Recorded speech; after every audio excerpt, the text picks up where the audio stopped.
नमस्कार दोस्तों, स्वागत है आपका हमारे official YouTube channel GS bye Neeraj sir में। कैसे हैं आप सब?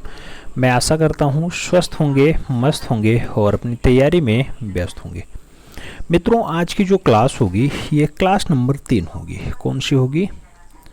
क्लास नंबर 3 होगी। और इसमें हम लोग जो है भारत के प्रागैतिहासिक चित्रकला का सुपर फास्ट रिवीजन करेंगे मित्रों, जिसमें हम लोग कंप्लीट डाटा देखने का प्रयास करेंगे, जो आपके सिलेबस में है उसे भी और जो आपके सिलेबस में नहीं है उसे भी, क्योंकि वहाँ से भी क्वेश्चंस पूछे जाते हैं, इसलिए कंप्लीट डाटा पढ़ना ज़रूरी हो जाता है। आइए स्टार्ट करते हैं। सुपर फास्ट रिवीजन है तो रिवीजन की तरह लीजिएगा, ज़्यादा मत सोचिएगा। आइए स्टार्ट करें।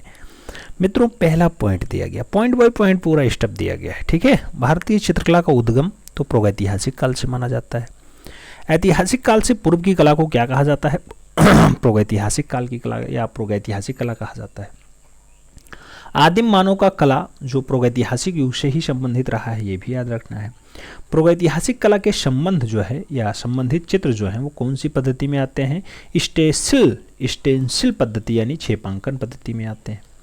प्रागैतिहासिक चित्रों से उस समय के क्या होते हैं, तत्कालीन जनजीवन और संस्कृति का पता लग जाता है, उसकी जानकारी चल जाती है। प्रागैतिहासिक शैल खंड चित्रों पर विद्वान 5 प्रकार की जो है शैलियाँ खोजते हैं। कौन कौन सी शैली होती हैं? पूरक शैली, अर्धपूरक शैली, रेखा शैली, अलंकृत शैली और छेपांकन शैली। तो ये 5 टाइप की शैलियाँ शैल खंडों पर चित्रों को देखने के लिए, चित्रों को जानने के लिए विद्वानों ने निकाली है। आगे बात करें, कनाडाई पुरातत्वविद और लेखक डेनियल विल्सन ने अपनी पुस्तक archaeology and prehistoric annuls of Scotland 1851 में सबसे पहले प्रागैतिहासिक शब्द का प्रयोग किया। किसने किया? डेनियल विल्सन ने किया। और आगे अगर बात करते हैं मित्रों, अगला पॉइंट आएगा भारतीय प्रागैतिहासिक चित्रकला का इतिहास जो है ये पुस्तक है। तो भारतीय प्रागैतिहासिक चित्रकला का इतिहास किसने लिखा है? डॉक्टर जगदीश गुप्ता ने लिखा है। खूब ज़्यादा पूछा जाता है, याद रखना है। अब चित्रकला की परिभाषा पे बात होगी। बहुत सारे पुरातत्वविद आएंगे, वो अपने अपने हिसाब से जो है चित्रकला देंगे, अपने अपने हिसाब से परिभाषा देंगे। तो परिभाषा कहा जाता है किसी धरातल पर रंग अथवा रेखाओं की सहायता से लंबाई, चौड़ाई, गोलाई और ऊंचाई को अंकित कर किसी रूप का आभास कराना ही चित्रकला हो जाता है। समझ में आया होगा। पृथ्वी पर जीवोत्पत्ति के आधार पर प्रागैतिहासिक मानव का उद्भव होता है। जीव के विकास में क्रमशः 4 भाग आते हैं। ये 4 भाग कौन कौन से होते हैं आप जानते हैं? एजोइक युग, पेलोजोइक युग, मेसोजोइक युग और सेनोजोइक युग। एलोजोइक, इस युग में पृथ्वी पर एक कोष्ठीय जीव पाया गया। पेलोजोइक युग की बात होती है, इस युग में जीव अकशेरुकी रूप में विकसित हो जाता है। जो मेसोजोइक युग होता है तीसरा टाइप, इसमें कशेरुकी यानी सरीसृप जीवों का विकास हो जाता है। और जो चौथा है सेनोजोइक युग, इस युग में स्तनधारी जीवों का विकास माना जाता है। तो ये चारों टाइप के आपके जो है युग हो गए। उसके बाद अगर बात करें तो मनुष्य की उत्पत्ति मित्रों पूछा जाता है। शब्द कब हुआ था? तो 20 लाख वर्ष पूर्व माना जाता है। पूर्व पाषाणकालीन मानव, पूर्व पाषाणकालीन मानव पत्थर, हड्डी और लकड़ी के मोटे और भद्दे औजार और हथियार बनाया करता था। भारत में प्रस्तर युग के औजार की खोज सबसे पहले कौन करता है? तो ब्रुसफुट महोदय करते हैं। कहाँ पे करते हैं? मद्रास के समीप पल्लावरम नामक स्थान पे 1863 ईस्वी में ब्रुसफुट साहब खोज देते हैं। कौन सा औजार? आपका प्रस्तर युग वाला औजार। सन 1865 में HV वाइने ने हैदराबाद की गोदावरी के किनारे पैथोन नामक स्थान पे एक फॉसिल प्राप्त की थी। पैथोन नामक स्थान पे क्या मिला? फॉसिल मिला। कहाँ पे मिला? हैदराबाद में मिला। याद रखना है, स्टेप बाय स्टेप समझते चलना है। अगर क्लास देख नहीं पाते हैं आराम से सुन लेना, तब भी याद हो जाएगा। आगे कहा जाए प्रागैतिहासिक काल, तो प्रागैतिहासिक चित्रकला को अध्ययन की दृष्टि से इसे 3 भागों में बांटा जाता है। आप जानते हैं विभाजित किया गया है। तो तीनों भाग कौन कौन से बनेंगे? तीनों भाग आपके सामने रहेंगे। जैसे पहला आया पूर्व पाषाण काल, जो 30,000 ईसा पूर्व से स्टार्ट होता है, 25,000 ईसा पूर्व तक चलता है। तो पूर्व पाषाण, मध्य पाषाण और नवपाषाण 3 बनेंगे। पूर्व पाषाण कालीन मानव प्रकृति निर्मित गुफाओं में रहता था। ये पूछा जाता है पूर्व पाषाण काल में मानव कहाँ निवास करता था? प्रकृति निर्मित गुफाओं में रहता था। पूर्व पाषाण काल का मानव पत्थर, हड्डी और लकड़ी के मोटे और भद्दे औजार और उसके साथ हथियार बनाया करता था।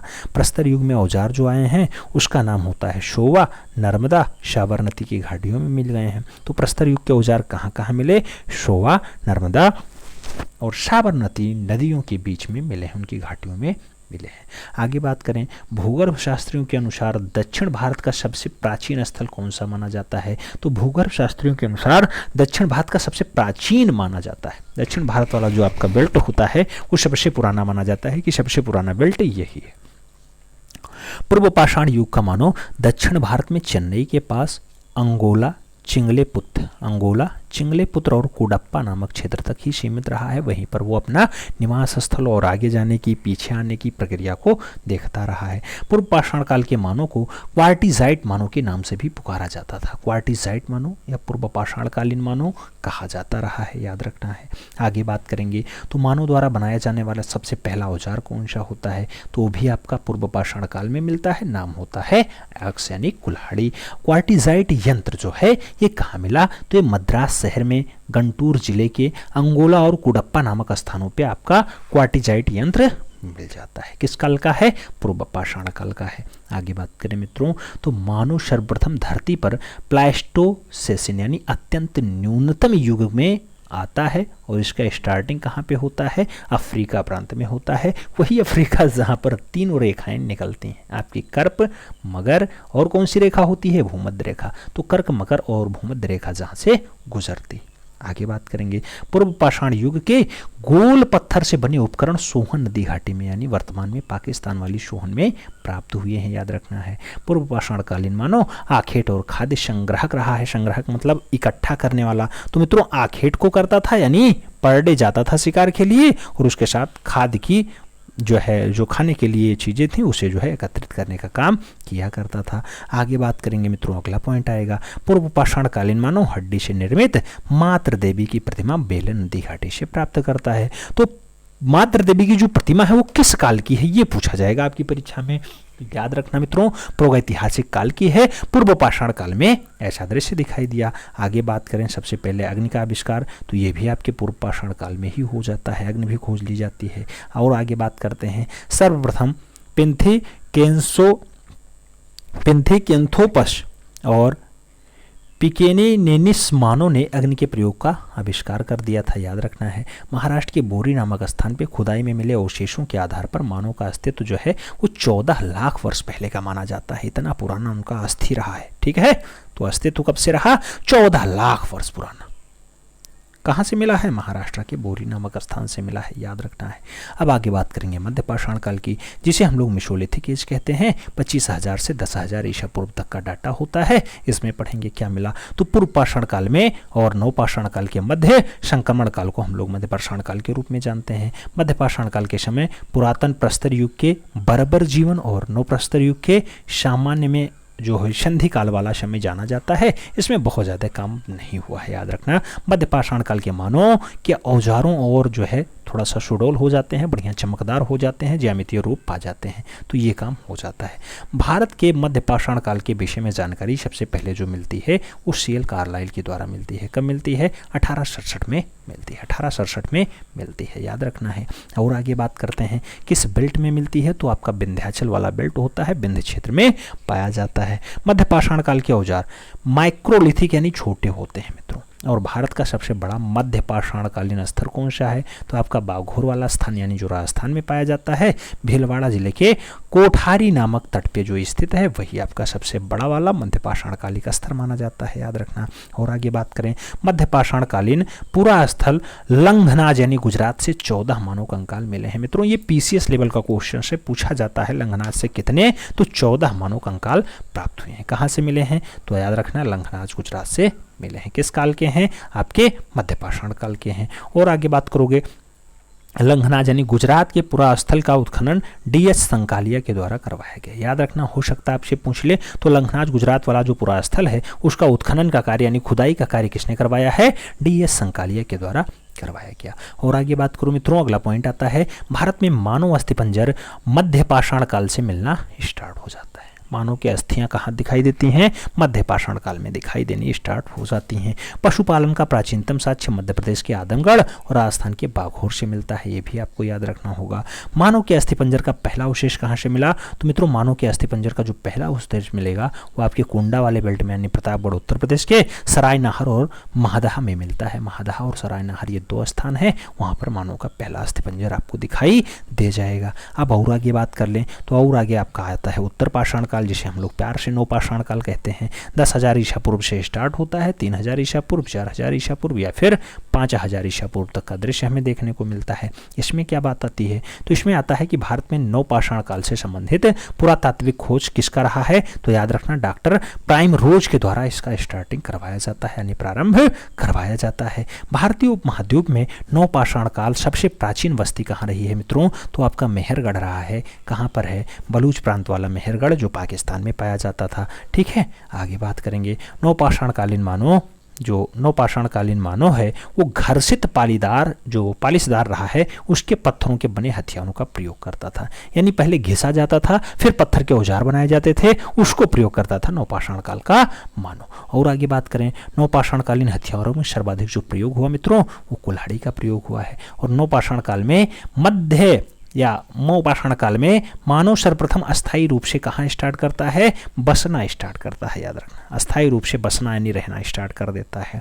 नवपाषाण कालीन यौगिन जो प्राचीन बस्तियां नहीं हैं वो मेहरगढ़ में आपको दिखाई देती हैं। तो प्राचीन यानी पुराने काल की बस्तियां कहाँ दिखाई देंगी? मेहरगढ़ में आपकी दिखाई दे जाएंगी। उत्तर भारतीय नवपाषाण संस्कृति के अंतर्गत अनेक गर्तावास यानी गड्ढा घर, उसके साथ बुर्ज होम और जो है गुफल राल प्राप्त हुए हैं। गुफल राल प्राप्त हुए हैं। कहाँ पे मिले हैं? उत्तर पाषाण काल में मिले हैं। उत्तर पाषाण काल मतलब नवपाषाण काल जो 10,000 से 3,000 ईसा पूर्व के बीच का समय होता है। पहिए का आविष्कार पूछा जाता है। पहिए का आविष्कार कब हुआ? नवपाषाण काल में हुआ। बुर्ज होम की कब्र में पालतू कुत्ते के साथ मालिक अपने साथ दफनाए जाते थे, यानी पालतू कुत्ता भी दफना दिया जाता था अगर मालिक मर जाए तो। कहाँ मिला? बुर्ज होम में मिला है। मानव ने कृषि कार्य शुरुआत की मित्रों। कृषि यानी खेती पर काम कभी स्टार्ट किया? नवपाषाण काल में स्टार्ट किया है। कृषि के लिए अपनाई गई सबसे प्राचीनतम फसल कौन सी है? तो सबसे पुरानी गेहूं है, उसके बाद फल जो है जौ है। और आगे बात करोगे कहा गया इलाहाबाद कोलवा ढीवा। कोलवा ढीवा से क्या मिला? काशी कोलवा ढीवा, चासी चावल। तो चावल का साक्ष्य सबसे पहले आपके प्रयागराज कोलवा ढीवा से मिलता है। और आगे बात करोगे नवपाषाण कालीन मानव का प्रमुख केंद्र कौन सा रहा मित्रों? आपका बेल्लारी वाला हो जाएगा। नवपाषाण कालीन मानव बस्तियों में रहना कब प्रारंभ करता है? याद रखना है नवपाषाण यानी उत्तर पाषाण काल में स्टार्ट करता है। नवपाषाण काल के मानव ने सबसे पहले मिट्टी के बर्तनों पर क्या काम किया है? आविष्कार कर दिया, यानी मिट्टी का बर्तन बनाना नवपाषाण काल की देन रही है। और आगे बात करोगे मिट्टी के बर्तन बनने हेतु किसका प्रयोग किया जाता था? चाक का आविष्कार किया गया और वो भी नवपाषाण काल में ही हुआ था। नवपाषाण कालीन एक गढ़ा हुआ गोल यंत्र जो है मिला है, कहाँ से मिला है? वो नर्मदा की घाटियों से प्राप्त हुआ है, जो नवपाषाण काल की देन मानी जाती है। आगे कहा गया उत्तर पाषाण कालीन मानव ने सबसे पहले क्या किया? तो चित्रकला का प्रयोग किया और उसके साथ क्या किया? पालिश लगाने की कला का आरंभ भी नवपाषाण काल में ही हो जाता है। नवपाषाण काल की चित्रकला के प्रमुख उदाहरण क्या हैं? तो मिर्जापुर, सिहनपुर, बेल्लारी आपको दिखाई दे जाएंगे। यहाँ से बहुत कुछ साक्ष्य मिले हैं जो नवपाषाण काल के होते हैं मित्रों। आगे बढ़ेंगे, अगला पॉइंट आएगा उत्तर पाषाण काल का मानव सारे भारतवर्ष में फैल गया और बेल्लारी उसका प्रधान केंद्र बन करके आ जाता है। जैसे आज का जो दृश्य है आप भारत देश को देखना तो भारत देश की राजधानी जैसे आपकी नई दिल्ली है और नई दिल्ली के इर्द गिर्द में सारे राज्य काम करते हैं, ऐसे उस टाइम जो है सारे भारतवर्ष में फैला था, लेकिन उसका प्रधान केंद्र जो था वो आपका बेल्लारी कर्नाटका वाला था। आगे बात करना नवपाषाण कालीन मानव नर्मदा घाटी में दरियाई घोड़ा और कुछ अन्य अस्मीभूत हड्डियां भी आपको दिखाई देती हैं। तो दरियाई घोड़े का दृश्य कहाँ दिखाई देता है? नवपाषाण काल का होता है, याद रखना मित्रों। आगे बात करना, अगला पॉइंट आता है नवपाषाण युगीन मानव की यंत्र निर्माण करने की जो उद्योगशाला रही है वो कहाँ पे रही? दक्षिण भारत में दिखाई देती है। कुछ स्थानों पे हिंगरोजी के टुकड़े, सील और पत्थर प्राप्त हुए हैं जिन्हें हिंगरोजी का पीसा जाता है या हिंगरोजी को पीसा जाता है, ऐसा कहा जाता है। सील और पत्थर के साथ टुकड़े हैं जो हिंगरोजी के साथ पीस दिए जाते हैं, ज़्यादा रंग में मात्रा में आपका रंग हो जाता है। ज्यामिति या अमूर्त कला का विकास किसमें हुआ? तो नवपाषाण काल में ही ज्यामिति या फिर अमूर्त कला का विकास हुआ है। आगे बात करना प्रागैतिहासिक चित्रों के प्रमुख शोध और उनके लेख की अगर बात करते हैं मित्रों, क्या आता है, आपसे पूछा गया भारत में प्रागैतिहासिक आलेखों पर चित्रों के अनुशीलन करने वाले प्रमुख विद्वान एलन हॉटक बॉन्ड्रेक हैं, स्टुअर्ट पिगॉट हैं, D.H. गार्डन हैं, प्रोफेसर जूनेर हैं, लियोनार्डो अदम हैं और उसके साथ F.R. आल्चिन हैं और श्रीमती आल्चिन हैं। उसके साथ W. एंडरसन हैं, काकबर्न हैं, C.S. एल्वाराड हैं, पंचानन मित्र हैं, मनोरंजन घोष हैं। इन सब के नाम प्रागैतिहासिक आलेखन के लिए बहुत फेमस रहा है। आगे बात करें मित्रों, एक पुस्तक बहुत पूछी जाती है प्रीहिस्टोरिक इंडिका, जो 1950 में लिखी गई, स्टुअर्ट पिगॉट की है, जिसमें प्रागैतिहासिक समय के प्रामाणिक साक्ष्य जो है बहुत मात्रा में है, यानी भरपूर मात्रा में दिखाई दे जाते हैं। आगे बात करें, एक पुस्तक और आती है अवर हेरिटेज इन आर्ट, बहुत अच्छी पुस्तक है, 2 साल बाद लिखी गई, यानी 52 में लिखी गई, असित कुमार हालदार के द्वारा लिखी गई। इसमें भी आपको ऐसा दृश्य देखने को मिल जाएगा। तीसरी महत्वपूर्ण पुस्तक प्रीहिस्टोरिक इंडिका 1923 में लिखी जाती है, पंचानन मित्र की होती है, याद रखना है। इंडियन पेंटिंग की अगर बात करते हैं, पुस्तक 1929 की है, लेखक पर्सी ब्राउन है। प्रीहिस्टोरिक आर्ट ऑफ इंडिया की अगर बात करते हैं, लियोनार्डो एडम के द्वारा लिखी गई, 1940, 49 और 54 में क्रमशः प्रकाशित की गई है। और आगे बात करोगे, A.H. बॉन्ड्रिक का नाम आएगा। अपनी पुस्तक प्रीहिस्टोरिक पेंटिंग की अगर बात करते हैं, 1958 में लिखी गई है। 3 महत्वपूर्ण प्रागैतिहासिक चित्रों का अंकन इसमें दिखाई देता है। तीनों चित्र कौन कौन से होते हैं, सुरहो घाट का घायल सुअर का दृश्य आपको दिखाई दे जाएगा, जिसमें सुअर के आखेट का दृश्य है। दूसरा आपका होशंगाबाद का भैंसा है और तीसरा आपका सिंघनपुर का आखेट भी इसी में चित्रित है। कौन से, प्रीहिस्टोरिक पेंटिंग में दिखाई दे जाती है। आगे बात करना मित्रों, आपका आ जाता है प्रागैतिहासिक शिलाचित्रों का महत्वपूर्ण स्थल। अगर आप बात करना प्रागैतिहासिक शिलाचित्रों के महत्वपूर्ण स्थल की, तो एक साइड में उसके उत्खनन का बात होगा, दूसरे साल में उसका जो है क्षेत्र होगा, तीसरे काल में उसकी खोजकर्ता की बात होगी। जैसे 1880 में मिर्जापुर की खोज होती है, किसने खोजा, C.L. कार्लाइल के द्वारा खोजा गया या फिर कार्लाइल के द्वारा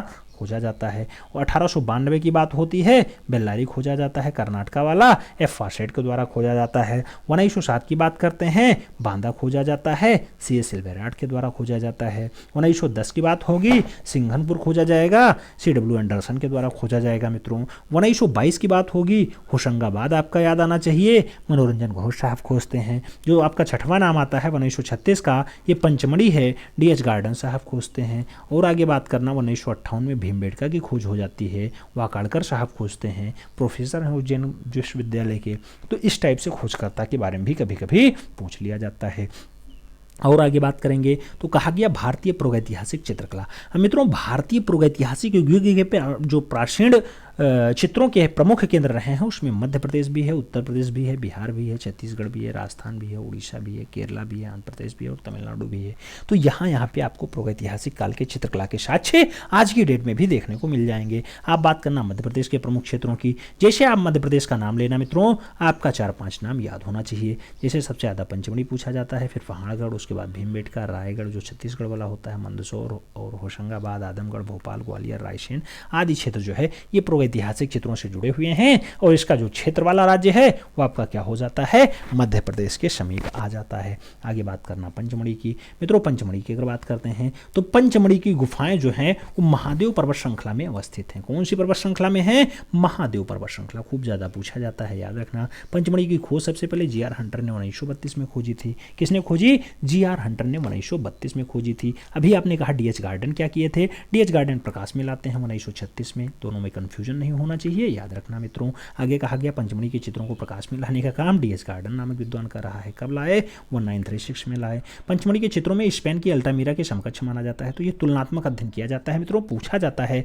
पंचमढ़ी का अल्टामीरा के समकक्ष माना गया किस देश की गुफा है, स्पेन की गुफा है, याद रखना। पंचमढ़ी में कुल कितनी, तो 50 गुफाएं अवस्थित हैं, ये भी आपको याद रखना होगा। आगे बात करना, अगला पॉइंट आएगा पंचमढ़ी के चित्र। पंचमढ़ी के चित्र घरेलू और सामाजिक जीवन से संबंधित रहे हैं। और पंचमढ़ी के जो प्रमुख चित्र हैं मित्रों, आखेट के लिए प्रस्थान करते हुए, शहद एकत्रित करते हुए, घुड़सवार योद्धा, वाद्य यंत्र को बजाते हुए वादक और उसके साथ सशस्त्रधारी जो सैनिक का दृश्य आपको दिखाई देता है वो आपकी D.H. गार्डन वाली पंचमढ़ी के साथ दिखाई देता है। या फिर G.R. हंटर वाली जो 1932 में खोजी जाती है उनके जो है गुफाओं में दिखाई दे जाता है। एक दृश्य आपको दिखाते हैं मित्रों, नृत्य वादन वाला दृश्य अच्छे से देखिए। देखिए ये नृत्य कर रही हैं, ये नृत्य वादन है, पंचमढ़ी से मिला है, जम्मूद्वीप वाले से। और एक दृश्य आपको दिखाते हैं, एक दृश्य ये आपका है शहद एकत्रित करते हुए। देखो ये शहद का छत्ता है, नीचे ये टोकरी लगाए हैं, इसमें एकत्रित कर रही है, ये एक महिला है। ठीक है, इस साइड में भी खड़ी, तो ये ऊपर भी छत्ता लगा हुआ है। इस टाइप से शहद एकत्रित करने का जो दृश्य दर्शाया गया पंचमढ़ी से मिला है। याद रखना, क्वेश्चन आपसे यहीं से पूछेगा मित्रों। आगे बात करना, सितार वादक, सितार वादक और गदर्भ मुख देवता का चित्र जो है पंचमढ़ी के कहाँ से मिला है? लश्करिया खोज से मिला। जब बहुत डीप में पूछता है तो ये पूछता है मित्रों, इस पे स्टार लगा लेना, छपा हुआ क्वेश्चन है। सशस्त्र विद्रोह का दृश्य जो है वो पंचमढ़ी से प्राप्त होता है, ये भी आपको याद रखना होगा। सबसे अधिक धनुर्धारियों का चित्रण कहाँ से हुआ? पंचमढ़ी में ही हुआ है। महादेव पर्वत श्रृंखला में अवस्थित इमली खोह में सांभर के आखेट का दृश्य भी आपको दिखाई दे जाता है। उसके साथ पंचमढ़ी के भांडा देव गुफा की छतों पर क्या मिलता है? शेर के आखेट का दृश्य आपको भांडा देव की छतों में दिखाई दे जाएगा। महादेव बाजार का एक विशालकाय बकरी का दृश्य है मित्रों, ये खूब पूछा जाता है, ये भी आपका वहीं का है। पंचमढ़ी के प्रागैतिहासिक चित्रों को क्या कहा जाता है? पुतरी कहा जाता है मित्रों, पुतरी। याद रखना, प्रागैतिहासिक काल के दृश्यों को पंचमढ़ी के क्षेत्रों में जो आते हैं उन्हें पुतरी नाम दिया जाता है। पंचमढ़ी की अन्य गुफाएं जहां पर चित्रशालाएं प्राप्त हुई हैं उसमें लश्करिया खो होता है, निम्बू भोज होता है और जो है बनिया बेरी आता है। तो ये 3 नाम आपको याद रखने होते हैं। पंचमढ़ी के चित्र प्रायः कितने श्रेणियों में? तो 3 श्रेणियों में दिखाई देते हैं। पहले स्तर पे चित्र जो है वो तख्तीनुमा या फिर डमरूनुमा मानवाकृतियों में बनाए गए हैं, जिनके शारीरिक गठन जो है लहरदार रेखाओं के द्वारा दर्शाए गए हैं। दूसरे स्तर पे जो चित्र होते हैं मित्रों केवल अहरिया यानी शिकारी रूप में अभिव्यंजित होते हैं। और जो आपका तीसरा स्तर होता है मित्रों, इसमें कुछ स्वाभाविक जान पड़ते हैं। इस स्तर पे जो चित्र होते हैं वो घरेलू जीवन और सामाजिक जीवन से संबद्ध बताए जाते हैं।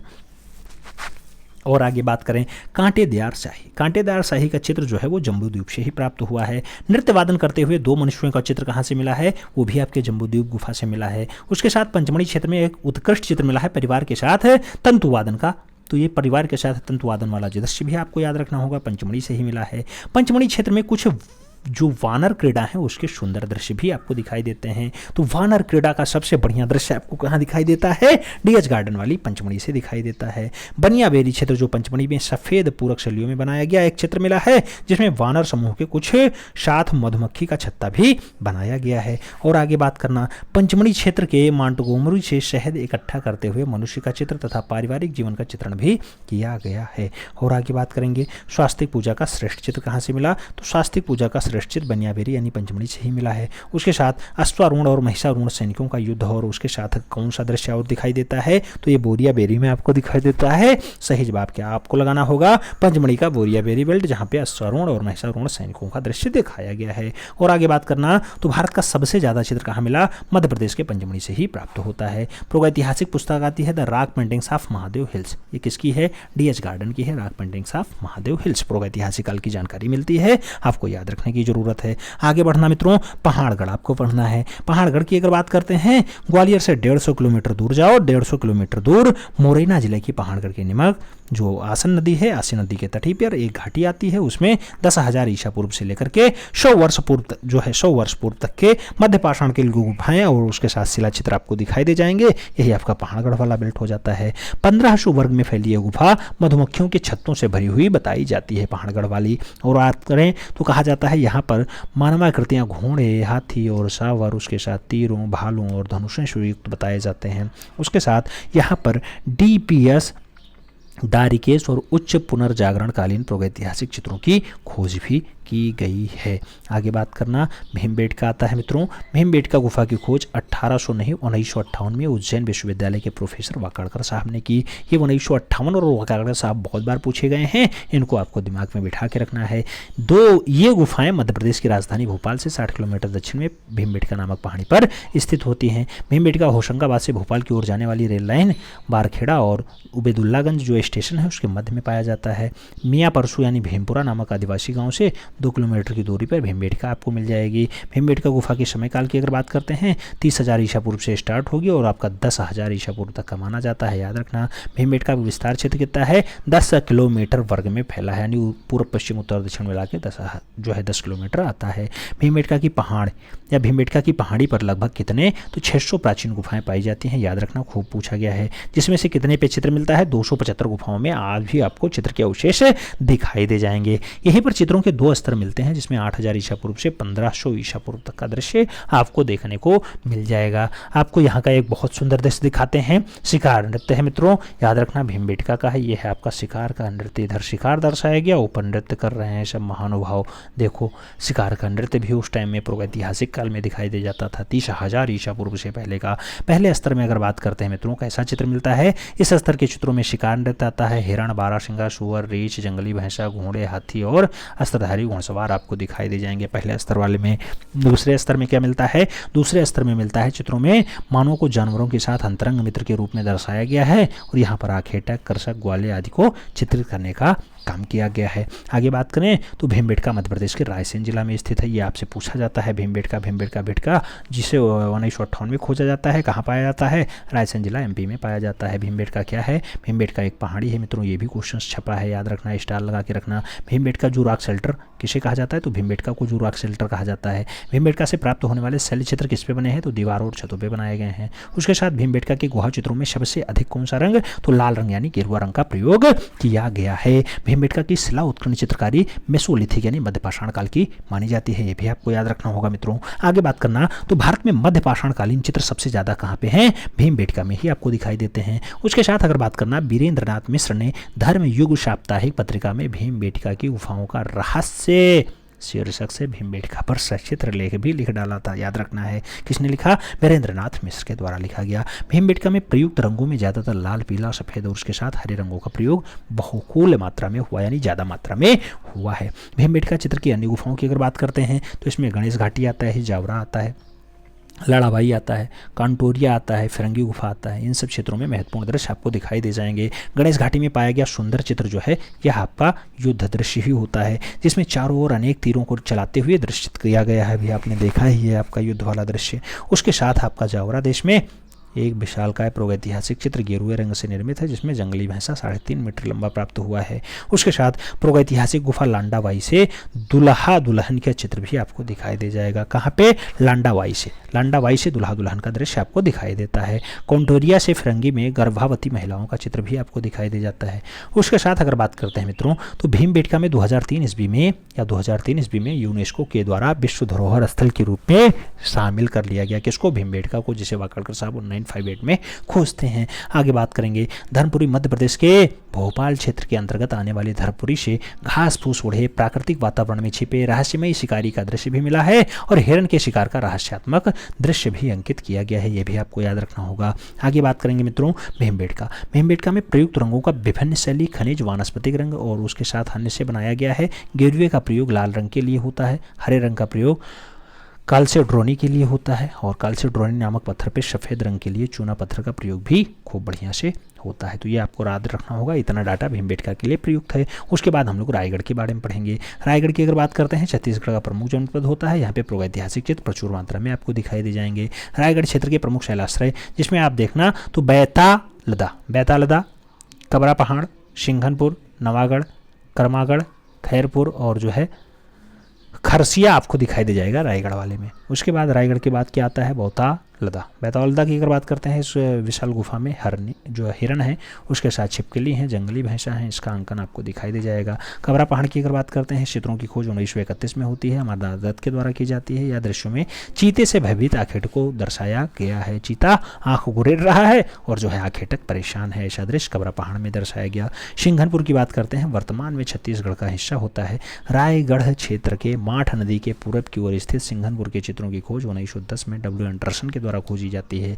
1913 में अमरनाथ दत्त और 1917 में पर्सी ब्राउन ने यहाँ पर काम भी किया है। सिंघनपुर में 50 चित्र शैलाश्रय और गुफाएं आपको दिखाई दे जाएंगी। आखेटक का दृश्य जिसमें तीरों से बुरी तरह बंधा भैंसा दम तोड़ रहा है, ऐसा दृश्य भी आपको सिंघनपुर का उत्कृष्ट छवि माना जाता है।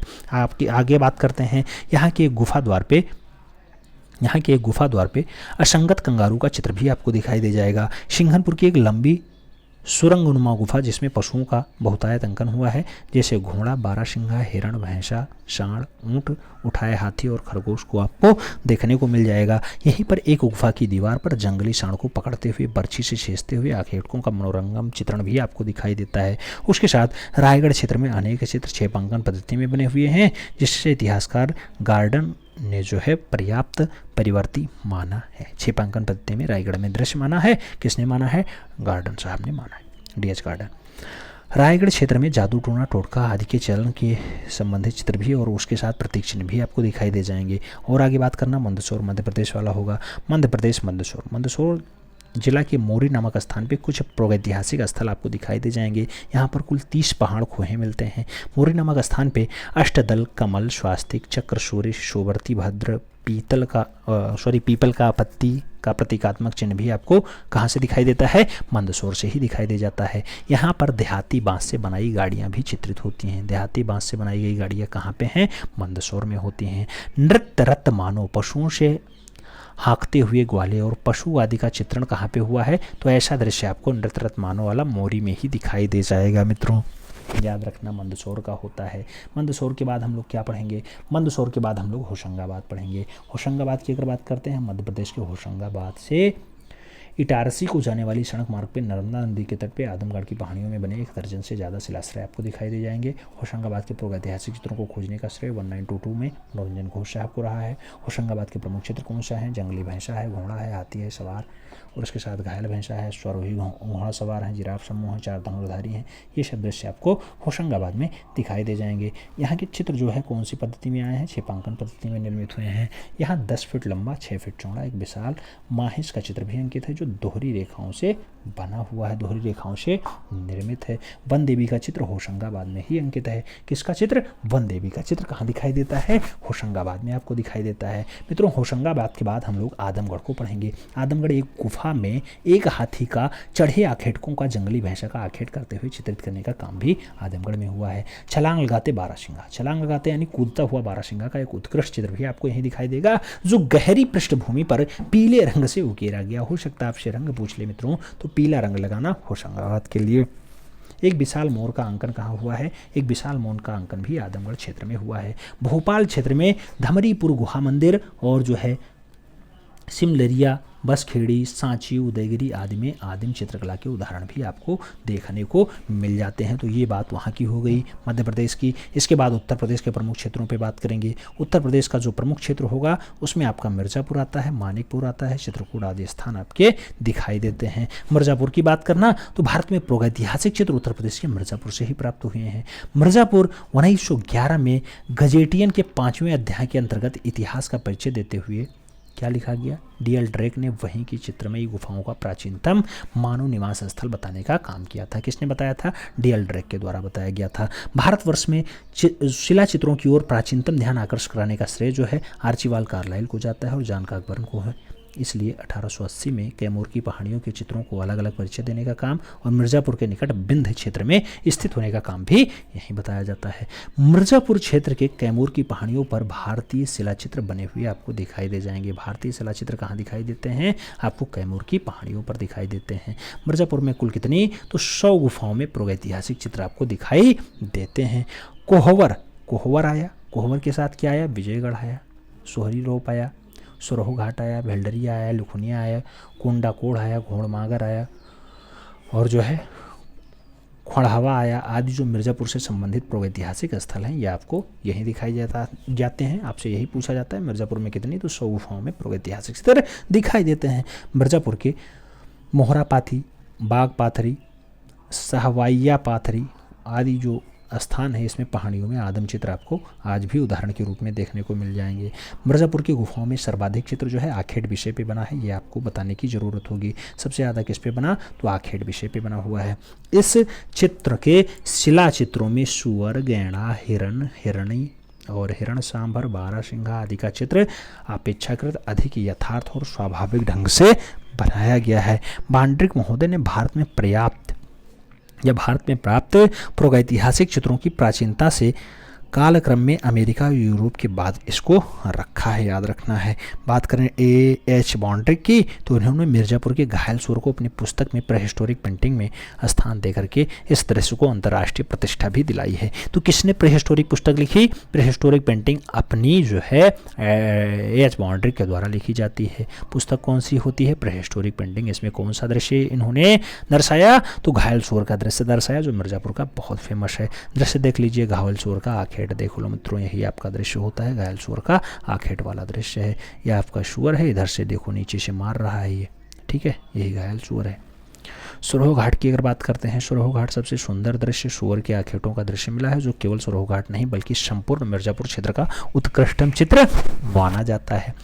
घेवड़े रंग से बने इस दृश्य का चित्रण अति यथार्थवादी, स्वाभाविक और मार्मिक ढंग से हुआ है। इस दृश्य में घायल सुअर का मुख आधा खुला रह गया है और उससे असहनीय पीड़ा को दर्शाने का काम भी हुआ है। सुरहो घाट से प्राप्त कुछ अन्य चित्रों की अगर बात करते हैं तो शाही का आखेट भी यहीं मिला है। हाथ से छपे मानवाकृतियां भी आपको सुरहो घाट में दिखाई दे जाएंगी। सुरहो घाट के बाद आपको लिखुनिया पढ़ना है मित्रों। लिखुनिया की अगर बात करते हैं, लिखुनिया या दरी की एक छोटी सी पहाड़ी गराई नदी के किनारे स्थित है। ये पूछा गया है मित्रों, कौन सी पहाड़ी? दरी की छोटी सी पहाड़ी। कौन सी नदी? गराई नदी के किनारे लिखुनिया स्थित है। लिखुनिया का हाथी का शिकार वाला दृश्य देखो मित्रों, ये आपकी हाथियां हाथियां हाथियां हाथियां हाथियां हाथियां हाथियां सब दर्शाई गई हैं, इनका शिकार हो रहा है, देख लेना, ठीक है। तो ये हाथी का शिकार वाला दृश्य बहुत फेमस दृश्य है, लिखुनिया से प्राप्त हुआ है। लिखुनिया का किसके अंतर्गत आता है? आपको मिर्जापुर लगाना होगा। यहाँ से प्राप्त प्रमुख चित्रों की अगर बात करते हैं, नृत्यवादन है। नृत्यवादन में मस्त व्यक्तियों का समूह है, उसके साथ घुड़सवार पालतू हथनी का चित्र भी है और उसके साथ जंगली हाथी को पकड़ते हुए चित्र भी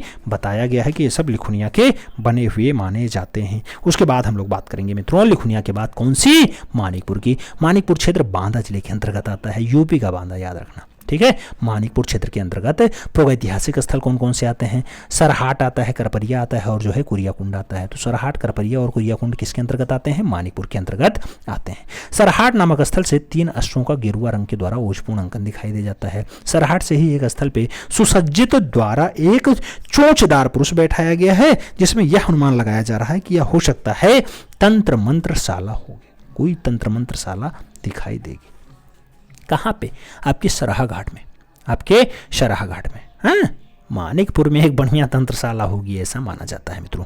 आगे बात करना, कुरियाकुंड में बारह सिंघा या फिर 12 सिंघा का पीछा करते हुए धनुर्धारियों का चित्रण भी बहुत अच्छे से किया गया। तो 12 सिंघा का पीछा करते हुए धनुर्धारी कहाँ दर्शाए गए? कुरियाकुंड में दर्शाए गए हैं। घोड़मागर मिर्जापुर क्षेत्र के गैंडे का शिकार का अंकन होता है, जो गिरवे रंग से पूरक शैली में बढ़िया से बनाया गया। अभी स्टार्टिंग में आपने देखा था कि 5 टाइप की शैलियाँ होती हैं, जिसमें पूरक शैली का उल्लेख भी बहुत अच्छे से हुआ था। 5 शैलियों में पूरक शैली रहा है, आपने देखा भी है, ठीक है। आगे बढ़ेंगे, आगे बढ़ें तो अगला नाम आता है। अगला नाम से पहले एक दृश्य हम आपको दिखा देते हैं, गैंडे का शिकार वाला दृश्य। देखो गैंडा है, गैंडा बीच में खड़ा हुआ है और इसके चारों ओर 1 2 3 4 5 6 सब सैनिक हैं, बढ़िया हाथों में बर्छी लिए हैं, ऐसा शिकार कर रहे हैं। घोड़ामागर से प्राप्त होता है। आगे बात करना मित्रों, मिर्जापुर का प्रागैतिहासिक स्थल बिडम्ब। ये प्रागैतिहासिक स्थल है बिडम्ब, याद रखना है। वर्तमान में पर्यटक स्थल के रूप में ख्याति प्राप्त है। इस स्थल की खोज जगदीश गुप्त के द्वारा की जाती है। मिर्जापुर क्षेत्र में बछड़े के साथ गाय का और ऊंट का चित्र भी आपको दिखाई दे जाएगा। तो ऊंट का चित्र और बछड़े के साथ गाय का दृश्य कहाँ दिखाई देता है? मिर्जापुर में आपको दिखाई देता है मित्रों। एक दृश्य हम आपको दिखाते हैं, 3 दंडकारी अश्वारोहण आपको दिखाई दे जाएंगे। देखो, एक इधर है अश्व, इधर दंड दे रहा है, इधर है अश्व, इधर दंड दे रहा है, इधर है अश्व, इधर दंड दे रहा है। कहाँ से मिला? मिर्जापुर से आपको दिखाई दिया है, याद रखना। मालवा मिर्जापुर वाला बेल्ट होता है, ठीक है। आगे बात करते हैं, अगला पॉइंट आता है मालवा का या मालवा से पहिया रहित गाड़ी, जिसे हम लोग कहते हैं छक्का गाड़ी, बिना उसकी वाली गाड़ी, ठीक है, पहिया वाली गाड़ी, जिसमें एक आदमी बैठा हुआ है, उसके दोनों तरफ अनुचर धनुष बाण लिए दंड के लिए खड़े हैं और 3 दंडधारी अश्वारोहण का सुंदर अंकन भी आपको यहीं दिखाई दे जाएगा मालवा वाले बेल्ट में, यानी कि कहाँ वाले में? मानिकपुर वाले बेल्ट में आपको दिखाई दे जाएगा। प्रागैतिहासिक स्थल हरनी हरण मिर्जापुर के विजयगढ़ के पास स्थित है, याद रखना है। हरनी हरण कहाँ पाया जाता है? मिर्जापुर यूपी में पाया जाता है। अब प्रागैतिहासिक स्थल की बात कर लें और बढ़िया बढ़िया चित्रों की बात कर लें। देखना मित्रों, प्रागैतिहासिक स्थल आपको घोड़मागर याद होना। घोड़मागर मिर्जापुर का है, गैंडे का आखेट मिलता है। भिलडरिया आपका मिर्जापुर का है, घायल सुअर का दृश्य मिलता है। बिडम्ब आपका मिर्जापुर का है, पहिएदार गाड़ी का दृश्य मिलता है। लुखनिया आपका मिर्जापुर का है, 12 सिंगे का आखेट मिलता है। और जो लुखनिया मिर्जापुर है वो आपके हाथी का जो है शिकार मिलता है। आदमगढ़ होशंगाबाद है, महामाहिष का दृश्य मिलता है। उसके साथ आदमगढ़ की बात करते हैं तो आदमगढ़ में क्या मिलता है मित्रों? आदमगढ़ होशंगाबाद वाला होता है, बंदेबी का दृश्य मिलता है। आदमगढ़ होशंगाबाद में जिराफ समूह मिलता है। आदमगढ़ होशंगाबाद में मयूर का दृश्य भी मिलता है। और पंचमढ़ी मध्य प्रदेश में शहद एकत्रित करते हुए दृश्य भी आपको दिखाया गया है। उसके साथ भीमबेटका मध्य प्रदेश में है और शिकार नृत्य यहाँ मिलता है। सिंघनपुर छत्तीसगढ़ में है, आपका घायल भैंसा और कंगारू का दृश्य भी आपको दिखाई दे जाता है। तो उत्तर प्रदेश में ये सब दृश्य आपके बहुत इंपॉर्टेंट हो जाते हैं। उसके बाद अन्य राज्यों की भी बात कर लेते हैं, जैसे राजस्थान, बिहार, इसका भी था। तो बिहार की अगर बात करते हैं, बिहार के प्रमुख क्षेत्र कौन से आएंगे? नवादा, राजगृह, चक्रधरपुर, वर्तमान में झारखंड में आता है। शाहाबाद से प्रागैतिहासिक क्षेत्र आपको दिखाई देते हैं। बिहार, राजगृह, चक्रधरपुर, वर्तमान में झारखंड, साहिबाबाद आदि स्थानों से दरी चित्रों में लेटी हुई शिकार करती हुई मानवाकृतियां आपको दिखाई देती हैं। तो लेटी हुई शिकार करती हुई मानवाकृतियां कहाँ दृश्यित हैं? याद रखना, चक्रधरपुर में आपके हैं, जो बिहार में पाया जाता है। अब राजस्थान की बात कर लेते हैं। राजस्थान के प्रमुख क्षेत्र कौन कौन से हैं? जैसे आप देखना मित्रों, तो राजस्थान का झारवाड़, भरतपुर, दरा और गागरोन क्षेत्र में प्रागैतिहासिक चित्र आपको दिखाई दे जाएंगे। राजस्थान अल्निया नदी घाटी से 5000 ईसा पूर्व के प्रागैतिहासिक चित्र मिलते दिखाई देते हैं, जिसमें स्थानीय लोग सीता जी के मंडपों नाम से संबोधित करते हुए बता रहे हैं कि यह दृश्य सीता जी के मंडपों के नाम से जाना जाता है। उसके बाद आपका क्या होगा? राजस्थान के बाद दक्षिण भारत के अच्छे अच्छे स्थल देख लेते हैं। जैसे दक्षिण भारत में बेल्लारी बहुत पूछा जाता है, वायनाड का लटकल खूब पूछा जाता है। तो दक्षिण भारत के प्रमुख स्थल कौन कौन से हैं? बिलासरंगम है, दक्षिण भारत में तमिलनाडु राज्य का नौपाषाणकालिक स्थल होता है, या वर्तमान में आंध्र प्रदेश राज्य में है। बिलासरंगम से हड्डी के उपकरण और जादू टोना टोटका वाला चलन संबंधित प्रतीक चिन्ह आपको दिखाई दे जाएंगे। बेल्लारी की अगर बात होगी, बेल्लारी कर्नाटक राज्य का नौपाषाणकालिक स्थल होता है। दक्षिण भारतीय क्षेत्र बेल्लारी भारतवर्ष की नौपाषाणकालीन मानव की गतिविधियों का प्रधान केंद्र रहा है। यहाँ के चित्रों को 1892 ईस्वी में एफ फाशेट महोदय ने प्रकाशित किया था। प्रागैतिहासिक स्थल बेल्लारी को षटकोण जादू टोना टोटका से संबंधित चित्र बताया गया है। बेल्लारी में पाए गए प्रागैतिहासिक चित्र यूरोप में स्पेन के प्रागैतिहासिक चित्रों से मिलते हैं। तो यूरोप में स्पेन से चित्र किसके समतुल्य माने जाते हैं, किसके दृश्य दिखाए जाते हैं? कर्नाटक का बेल्लारी वाला दृश्य इसके समकालीन माना जाता है। आगे बात करना मित्रों, बेल्लारी के बाद वायनाड का लटकल बात करना, ये आपके केरला में पाया जाता है। केरला राज्य का नौपाषाणकालिक स्थल होता है आपका एडकल। यहाँ के चित्रों को 1901 में एफ फाशेट महोदय ने प्रकाशित किया, यानी खोजने का काम किया। यहाँ पे चतुष्कोण, स्वास्तिक, सूर्य और जादू टोना टोटका इससे संबंधित प्रतीकात्मक चित्र आपको दिखाई दे जाएंगे। यहाँ पर पाई गई मानव आकृतियाँ स्पेन के कोंगुल गुफा, सबके अलग अलग नाम हैं, कोंगुल गुफा के भांति सिर पर कुछ पहने हुए दर्शाया गया है। तो वायनाड का लटकल का जो तुलनात्मक अध्ययन किया गया, किससे किया गया? स्पेन की कोंगुल गुफा से किया गया। अन्य जो है तथ्य अगर बात करते हैं, तो ये कौन कौन से तथ्य आएंगे? जैसे आप देखना, दक्षिण भारत में शंगन काल्लू स्थान पे शैल चित्र मिलते हैं। शैल मतलब होता है चट्टानों के चित्र मिलते हैं। प्रागैतिहासिक चित्रों की प्रेरणा प्राकृतिक रही है, लेकिन प्रागैतिहासिक चित्रों में प्राकृतिक और प्रकृति आपदाओं का चित्रण ना के बराबर भी हुआ है। आगे बात करना मित्रों, कश्मीर की सुप्रसिद्ध अमरनाथ गुफा में भी चित्रों के अवशेष मिल रहे हैं। और प्रकृति की खोज में लगे आदि मानव ने प्रागैतिहासिक चित्रों में कभी भी बादल, आकाश, पेड़ पौधे, नदी, पर्वत आदि को दर्शाया ही नहीं है। ऐसा भी अंकन आप देख सकते हैं, कहीं नहीं दिखाई देगा। भीमबेटका में एक दहाड़ता जानवर का चित्र आपको दिखाई दे जाएगा। प्रागैतिहासिक चित्रों में ज्यामितीय आकार का प्रयोग प्रकृति के विभिन्न शक्तियों और जादू टोनों में विश्वास करने वाले व्यक्तियों के लिए किया गया है। प्रागैतिहासिक मानव कृषि जीवन के अंतर्गत पशुपालन, बैलगाड़ियों का नौका विहार और मधु संचयन आदि के रूप में चित्रित करने का काम करता है। प्रागैतिहासिक मानव द्वारा बनाए गए आमोद प्रमोद संबंधित चित्र उनके रसिक जीवन की झांकियां प्रस्तुत करते हैं। उत्तराखंड के अल्मोड़ा जिले में लखुंडियार अर्थात 1 लाख गुफाओं का समूह, गुफाओं का दृश्य आपको दिखाई दे जाता है। आगे बात करना, प्रागैतिहासिक स्थल भीमबेटका में लाल गेरुआ रंग से बना जंगली भैंसा यानी बाइसन का चित्र भी आपको मिलता है, जिसमें कुछ घायल लोग दिखाई दे रहे हैं। ये प्रागैतिहासिक स्थल के भीमबेटका वाला होता है। और आगे बात करना, भीमबेटका से जादू टोना का नृत्य भी आपको दिखाई देता है, जिसमें एक मात्र प्रिय जीव तड़पते हुए दर्शाया गया है। एक जादूगर को एक बड़ा वाद्य यंत्र बजाते हुए दर्शाया गया है। और आगे बात करना, प्रागैतिहासिक चित्रों की विषय वस्तु की हम बात कर लेते हैं। विषय वस्तु कैसी रही? प्रागैतिहासिक चित्रकारों की विषय वस्तु पशुओं का आखेट रहा है, जिसमें अनेक पशुओं का शिकार करते हुए दर्शाया गया, चाहे वो आपका घायल सूअर हो, चाहे आपका भैंसा हो, चाहे अन्य। नव प्रस्तर युग में प्रागैतिहासिक चित्रकारों ने भयानक जीव को मित्र के रूप में चित्रित करने का काम किया है। मित्रों, किसको? भयानक जीव जंतु को मित्र के रूप में दर्शाया गया। प्रागैतिहासिक मानव ने इन चित्रों में अपने भावों को सरलतम रूप से और ज्यामितीय आकारों में सजोया है, जो बाल सुलभ प्रकृति के सुंदर उदाहरण कहे जा सकते हैं। प्रागैतिहासिक चित्रों में उस युग के मनुष्य का संपूर्ण इतिहास भी संचित होता है। प्रागैतिहासिक काल में पशुओं के सर्वाधिक अंकन हिरण, तत्पश्चात बारहसिंघा का आपको दिखाई देगा। पहले हिरण फिर बारहसिंघा। उसके बाद अगर बात करते हैं मित्रों पक्षियों में सर्वाधिक अंकन किसका हुआ है, तो मयूर आपको देखने को मिलेगा प्रागैतिहासिक काल में। प्रागैतिहासिक चित्रों में पड़ा है पीपल वृक्ष का चित्रण खूब ज़्यादा किया गया है। पेट्रोग्लिफ संदेश में प्राचीन मध्य गुफाओं में उकेरे गए चित्रों को बताया जाता है। प्रागैतिहासिक चित्रों का उद्देश्य क्या रहा, किस उद्देश्य के लिए बनाए गए, तो प्रागैतिहासिक मानव के चित्रों में मानव के दैनिक जीवन को परिलक्षित होता बताया जाता है। आदि मानव की दिनचर्या पशुओं को मारकर खाना और उसके बाद उल्लास में नृत्य गायन करना ऐसा रहा होगा। और प्रागैतिहासिक मानव के चित्र रचना के पीछे भय, जादू, टोना टोटका, चिर स्मृति, विजय इत्यादि की भावना निहित होती है।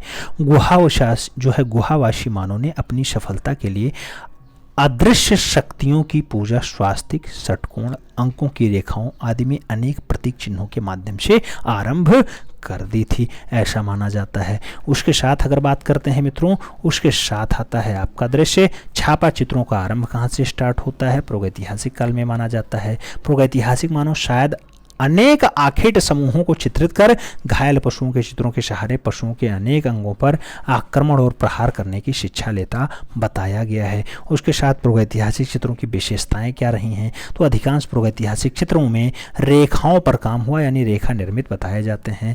प्रागैतिहासिक चित्रों का जो रेखा चित्र है उसे कहा जाता है रेखा चित्र, और इस चित्रों में रेखा की प्रधानता भी बताई जाती है। अधिकांश प्रागैतिहासिक चित्रों में रंग गेरुआ प्रयोग हुआ, यानी लाल रंग का प्रयोग हुआ है।